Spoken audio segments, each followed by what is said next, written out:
Assalamualaikum warahmatullahi wabarakatuh. Salam berbagi. Masih bersama saya di video sekali ini. Ya sebenarnya udah lama juga ya gak upload ya. Ya mungkin teman-teman yang subscribe channel saya mudah-mudahan menunggu ya video terbaru dari saya. Oke, sebelumnya teman-teman yang belum subscribe silahkan subscribe, klik tombol merah sebelah kanan bawah supaya support channel saya untuk upload terus. Check it out.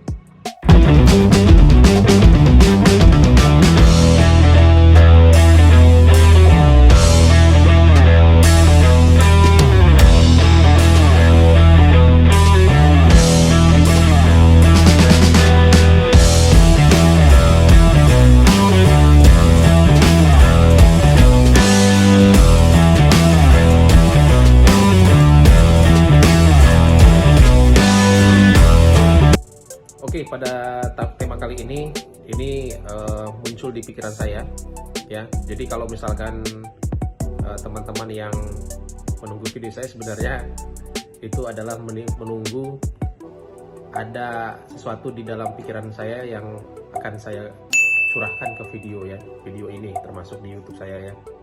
Jadi kalau misalkan belum upload berarti tidak ada momen atau tidak ada sesuatu yang ada di benak saya gitu ya untuk saya curahkan. Oke, pada kesempatan kali ini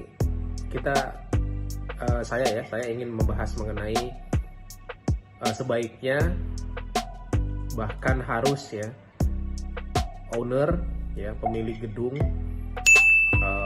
atau pemilik bangunan rumah ya. Jadi kalau misalkan kalian ingin membangun rumah, membangun gedung kantor, membangun infrastruktur, jembatan dan sebagainya, harus ya. Kalau saya bilang sebaiknya kan artinya bisa iya bisa enggak. Tapi kalau misalkan untuk kalian meminimalisir risiko atau membuat risiko itu menjadi nol dalam kegagalan bangunan ya, kalian harus menggunakan konsultan perencana. Konsultan perencana dalam hal ini adalah konsultan struktur, konsultan arsitek, dan konsultan MEP, Mechanical Electrical Plumbing. Kenapa? Ya, karena saya pribadi adalah seorang yang memiliki expertise atau keahlian di bidang assessment bangunan, kelayakan bangunan, dan juga perkuatan perbaikan bangunan. Jadi saya banyak mengetahui banyak permasalahan bangunan di Indonesia. Itu salah satunya adalah tidak menggunakan konsultan dalam perencanaan bangunannya. Lalu seberapa fatal akibat yang bisa ditimbulkan kalau misalkan kita tidak menggunakan konsultan perencana? Ya, memang kalau dari nilai ada sesuatu yang harus kita keluarkan ya dalam porsi pembangunan fisik ya yang akan dilaksanakan. Tapi artinya dengan kita mengeluarkan uang ya, yang saya rasa juga tidak terlalu besar ya, kalau misalkan dari pagu ya, dari total biaya pembangunan itu misalkan kita ambil 100%, perencanaan itu paling ya maksimal di 7-10% ya, udah paling maksimal lah itu ya. Karena memang basicnya kan yang paling tinggi adalah di sisi perencana arsitek ya, dan juga struktur. Tapi kalau misalkan kita lihat memang porsi arsitek memang cenderung lebih tinggi kalau misalkan kita sebut bangunan rumah atau kantor ya. Tapi kalau infrastruktur memang lebih cenderung ke struktur ya, bangunan infrastruktur seperti jembatan, jalan ya, dermaga dan sebagainya, itu memang fokus ke struktur. Nah, melihat banyak kejadian-kejadian memang yang terjadi kegagalan struktur ya. Jadi terlepas ya, kalau tema kali ini kita terlepas dari pelaksanaan yang ngawur juga gitu ya. Artinya kita melihat dari satu sisi dulu di tema ini adalah tidak menggunakan konsultan, tidak melibatkan konsultan dalam perencanaannya ya.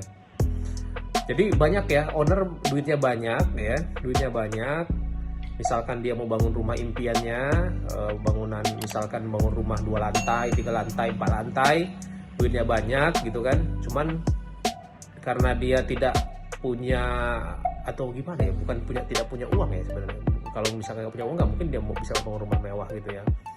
Mau membangun rumah mewah, tapi kenyataannya tidak bisa mewah jadinya karena sia-sia apa yang dia yang dia buat gitu, itu secara konsep arsitektur, struktur ya, itu tidak memenuhi syarat ya. Jadi dari sisi kenyamanan bangunan tidak tercapai, dari sisi humanisnya, dari sisi arsitekturnya, keindahannya, keunikannya ya, lalu dari kekuatannya, tidak hanya kekuatan terhadap beban-beban layan ya, tapi juga beban gempa misalkan.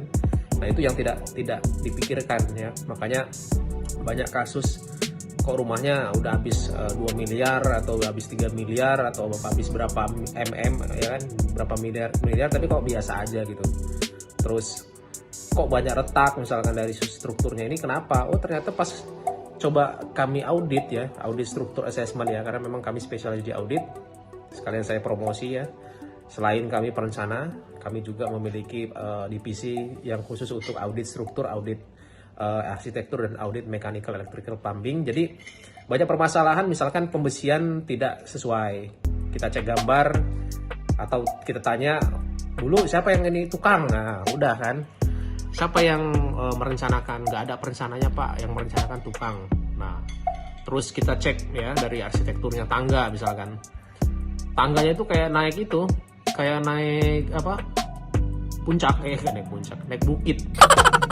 Jadi tangganya itu dari lantai 1 misalkan, lantai dasar sampai lantai 2 itu udah kayak, lu kebayang nggak kalau naik gunung itu 45 derajat itu loh, atau sampai 60 derajat, udah kayak naik apa tuh. Jadi baru 3-4 anak tangga langsung udah kayak bawa karung beras gitu, 50 kilo, jadi udah langsung kos-kosan gitu ya. Itu karena tangganya ya asal-asalan, nggak ada perencananya gitu, jadi asal dicor aja gitu sama tukang ya, kira-kira bisa lewat lah, kira-kira bisa naik lah gitu kan ke atas gitu kan. Terus ukurannya nggak standar gitu kan, dan banyak lah pokoknya ya kalau misalkan nggak pakai perencanaan. Jadi padahal kalau misalkan kita buat rumah nih, misalkan kita bilang kita low budget pun ya, saya rasa kalau kita melibatkan konsultan perencana itu budget bisa diefektifkan ya.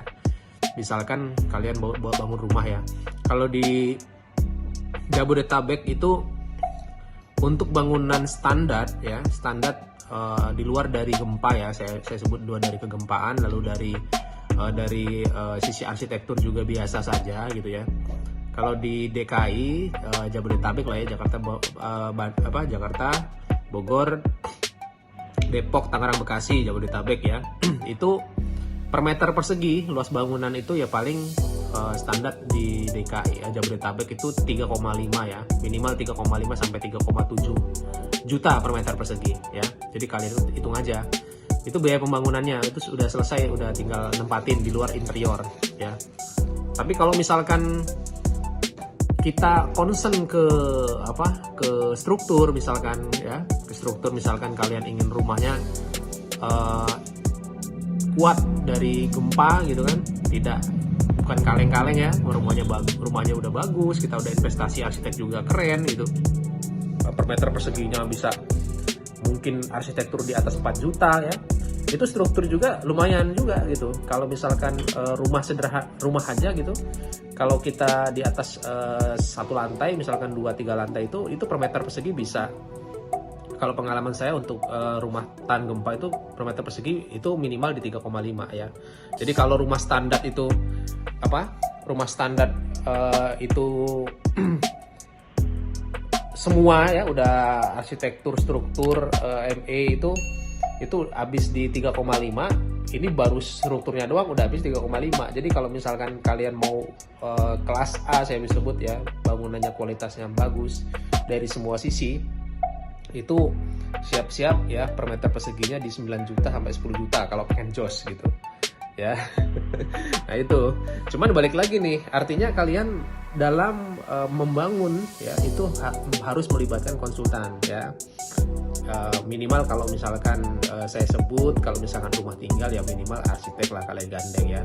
Kalau misalkan kalian concern terhadap keselamatan ya, dari gempa, dari tidak ada permasalahan struktur bangunan, kalian bisa satu paket dengan konsultan strukturnya ya. Nah kalau misalkan kalian juga ternyata punya kasus nih ya, bangunannya udah jadi nih ya kan, ternyata perencanaannya salah ya, atau yang ngerjain juga agak bener gitu kan, sehingga tidak tercapai bangunan yang sesuai standar ya, itu bisa kontak kami juga ya, jadi promosi ya gue. Bisa kontak kami ya di bawah nih, www.ks.co.id atau www.dokterbangunan.co.id ya, yang akan bisa membantu Anda untuk merencanakan dari sisi struktur, arsitek, MEP ya, dan juga bisa mengaudit ya. Kalau bangunan existing kita bisa cek kelayakannya dari sisi struktur, arsitek, MEP, sampai dengan kalau misalkan di bangunan industri kita sampai dengan HSE, dan infrastruktur kita cek juga kelayakannya sesuai dengan SNI yang terbaru, SNI yang berlaku, atau peraturan code internasional ya. Oke ya, bagi teman-teman siapa tahu punya pengalaman nih yang memang kadang ada owner yang tidak menghargai ilmu ya, memang sangat disayangkan. Ada juga memang owner yang tidak menghargai ilmu, yang sayang duitnya, paling cuma berapa puluh juta ya, mengeluarkan uang untuk membayar konsultan perencana tapi tidak dikeluarkan, sehingga dia mengalami kerugian dan nilai bangunan asetnya tidak naik karena memang tidak menggunakan konsultan perencana. Jadi B aja kalau orang gaul sekarang, B atau biasa aja, bermasalah ya, nggak pakai konsultan perencana ya, tidak mau mengeluarkan uang ya, cuman puluhan juta ya, atau 2-5% aja dari total biaya anggaran ya, tapi hasilnya jadi kacau ya, jangan sampai ya.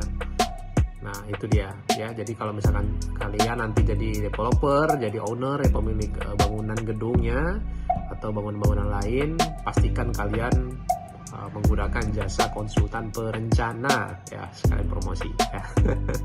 Oke, demikian video saya. Kalau misalnya teman-teman suka dengan video saya, like, share, dan komen.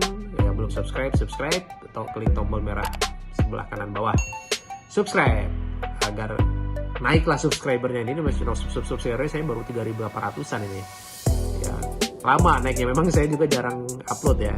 Nah itu, cuman ini kalau kalian makin banyak yang request, makin banyak video yang seperti apa, itu saya akan upload. Oke? Assalamualaikum warahmatullahi wabarakatuh. Salam berbagi.